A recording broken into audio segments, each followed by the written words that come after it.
Hello दोस्तों, मैं आप सभी का स्वागत करता हूं आपके अपने हिंदी स्टेनो चैनल में। दोस्तों, आप हमारा टेलीग्राम ग्रुप ज्वाइन कर लीजिए, जिसमें आपको रोज़ाना की मैटर की पीडीएफ आसानी से मिल जाएगी, जिसका लिंक डिस्क्रिप्शन में दिया हुआ है।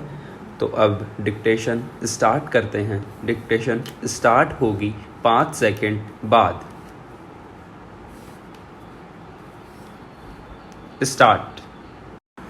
धर्मनिरपेक्षता लोकतंत्र को सशक्त करने हेतु एक महत्वपूर्ण सिद्धांत है। यह भारतीय राजनीति का मूलाधार है, जिसमें राजनीतिक दलों व भारतीय संविधान की महत्वपूर्ण भूमिका होती है। भारतीय मतदाता ने अपनी प्रत्यक्ष राजनीतिक भागीदारी एवं चुनावों के निर्णयों के माध्यम से धर्मनिरपेक्षता को और अधिक मजबूत किया है। यद्यपि कुछ दलों ने समय समय पर भारतीय धर्मनिरपेक्षता को सत्ता प्राप्त करने हेतु कमजोर करने की कोशिश की है, जिसको लेकर हमें सतर्क रहने की आवश्यकता है। इस संदर्भ में आम जनता, राजनीतिक दलों, मीडिया आदि सभी की यह प्रमुख जिम्मेदारी है कि भारतीय संविधान के अनुरूप धर्मनिरपेक्षता का राजनीतिक व सामाजिक जीवन में पालन करें, जिससे हमारे देश का लोकतंत्र और अधिक मजबूत हो तथा विश्व के लिए हम एक आदर्श स्थापित करें। आधुनिक काल में धर्मनिरपेक्षता सामाजिक और राजनीतिक सिद्धांत में प्रस्तुत सर्वाधिक जटिल शब्दों में एक है। धर्मनिरपेक्षता का अर्थ पाश्चात्य तथा भारतीय संदर्भ में अलग अलग है। पाश्चात्य संदर्भ में धर्मनिरपेक्षता का तात्पर्य ऐसी व्यवस्था से है जहां धर्म और राज्यों का एक दूसरे के मामले में हस्तक्षेप न हो तथा व्यक्ति और उसके अधिकारों को केंद्रीय महत्व दिया जाए। जबकि भारतीय संदर्भ में धर्मनिरपेक्षता के अर्थ में पश्चिमी भाव तो शामिल है, साथ ही कुछ अन्य भाव भी शामिल है। भारतीय धर्मनिरपेक्षता का तात्पर्य समाज में विभिन्न धार्मिक पंथों एवं मतों का सह-अस्तित्व, मूल्यों को बनाए रखने, सभी पंथों का विकास और समृद्ध करने की स्वतंत्रता तथा साथ ही साथ सभी धर्मों के प्रति एक समान आदर तथा सहिष्णुता विकसित करना है। इस प्रकार धर्मनिरपेक्ष व्यक्ति या राज्य वह होता है जो किसी विशेष धर्म का अन्य धर्मों की तुलना में पक्ष नहीं लेता। इस अर्थ में धर्मनिरपेक्षता धार्मिक उग्रवाद का विरोधी भाव है और इसमें धर्म के प्रति विद्वेष का भाव नहीं होता है, बल्कि सभी धर्मों का समान आदर किया जाता है।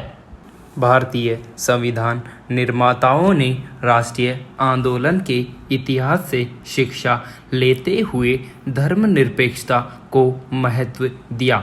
भारत का धर्म के नाम पर विभाजन हो गया। फलतः इन लोगों ने धर्म और राजनीति को एक दूसरे से दूर करते हुए संविधान का निर्माण किया। महात्मा गांधी, मौलाना अब्दुल कलाम आज़ाद, जवाहरलाल नेहरू आदि नेताओं का धर्मनिरपेक्षता के सिद्धांत में अटूट विश्वास था। यद्यपि राष्ट्रीय आंदोलन से पहले ही सामाजिक धार्मिक सुधार आंदोलन ने धर्मनिरपेक्षता का मार्ग प्रशस्त कर दिया।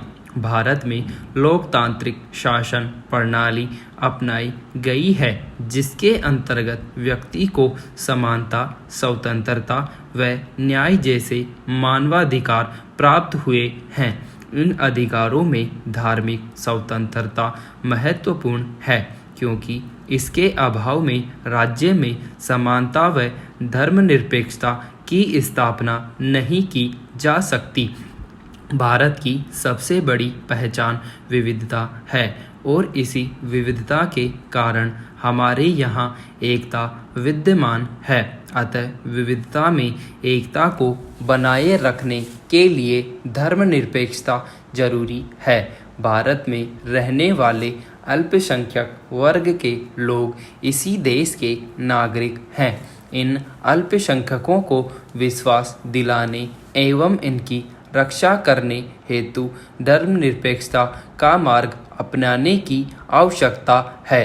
एक धर्मनिरपेक्ष राज्य विभिन्न मोर्चों पर बेहतर साबित होता है, क्योंकि यह धार्मिक दायित्वों से मुक्त होकर सभी धर्मों के प्रति सहिष्णु रहता है।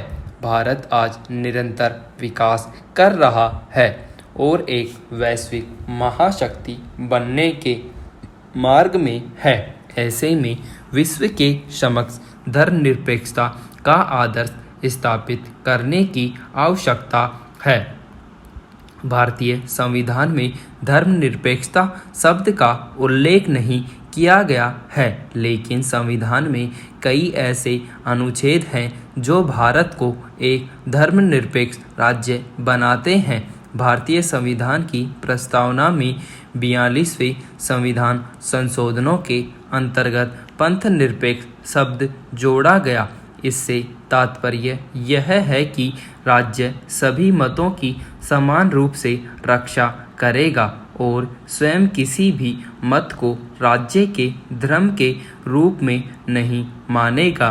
भारत का संविधान हमें विश्वास दिलाता है कि उनके साथ धर्म के आधार पर किसी भी प्रकार का भेदभाव नहीं किया जाएगा। भारतीय संविधान के अनुच्छेद 14 के अनुसार भारतीय राज्य क्षेत्र में सभी व्यक्ति कानून की दृष्टि से समान होंगे और धर्म, जाति अथवा लिंग के आधार पर उनके साथ भेदभाव नहीं किया जाएगा। अनुच्छेद 15 में स्पष्ट रूप से इस बात का उल्लेख किया गया है कि किसी नागरिक के विरुद्ध धर्म, जाति, लिंग या जन्म के स्थान के आधार पर भेद नहीं किया जाएगा। इसी तरह अनुच्छेद 16 राज्य के अधीन किसी पद या अन्य नियोजन में नियुक्ति के विषय में सभी नागरिकों को एक समान अवसर प्रदान करता है। अनुच्छेद 25 के अनुसार सभी व्यक्तियों को अंतःकरण की स्वतंत्रता का और किसी भी धर्म को अबाध रूप से स्वीकार करने या प्रचार करने का अधिकार है।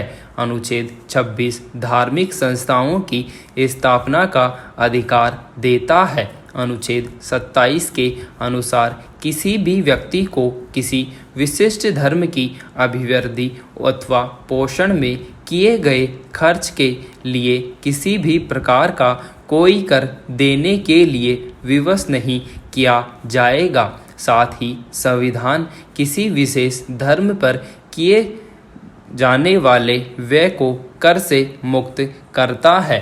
भारतीय संविधान की प्रस्तावना और विभिन्न अनुच्छेदों में भारत को धर्मनिरपेक्ष राष्ट्र बनाया गया है।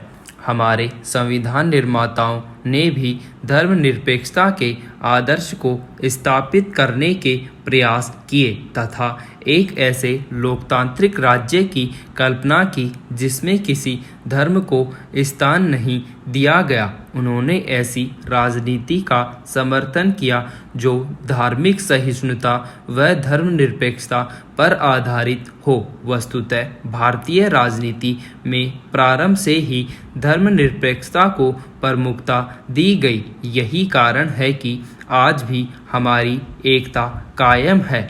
आज ऐसे कई उदाहरण हैं जिनमें धर्म के आधार पर निर्मित हुए राष्ट्र जल्दी टूट गए हैं या वहां अराजकता जैसी स्थिति देखी जाती है। यदि भारतीय राजनीति में धर्मनिरपेक्षता संबंधी संवैधानिक प्रावधान का पालन सभी व्यक्ति, संस्था, सरकार करें तो हमारी राजनीति और भी ज़्यादा सूचिता आधारित व परिपक्व होगी तथा भारतीय लोकतंत्र और भी सशक्त होगा। लेकिन दुर्भाग्य से भारतीय राजनीति आज ऐसी हो चुकी है जो भारतीय धर्मनिरपेक्षता पर सवाल उठाती है।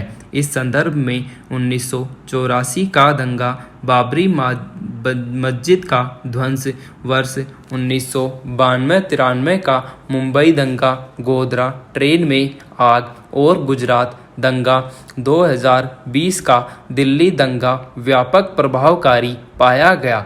इसके बावजूद छोटे स्तर पर भी वर्तमान की गौ हत्या रोकने के पक्ष में धार्मिक और नस्लीय हमले, मुजफ्फरनगर दंगा तथा अन्य बदलते स्वरूप के तनाव को भी देखा जा सकता है। वस्तुतः धर्मनिरपेक्षता एक बहुत ही सुंदर व आदर्शवादी सिद्धांत है जिसे व्यवहार में और भी बेहतर करने की आवश्यकता है। इस संदर्भ में भारतीय संविधान सर्वाधिक महत्वपूर्ण भूमिका निभाता है। साथ ही राज्य तथा राजनीतिक दल को हमेशा इस दायित्व को समझना चाहिए कि आज तक अगर भारतीय लोकतंत्र कायम है तो उसका सबसे बड़ा कारण संवैधानिक आदर्श है जिसमें धर्मनिरपेक्षता को प्रमुख स्थान दिया गया है। अतः राष्ट्र के समावेशी विकास, सहिष्णुता, प्रगाढ़ लोकतंत्र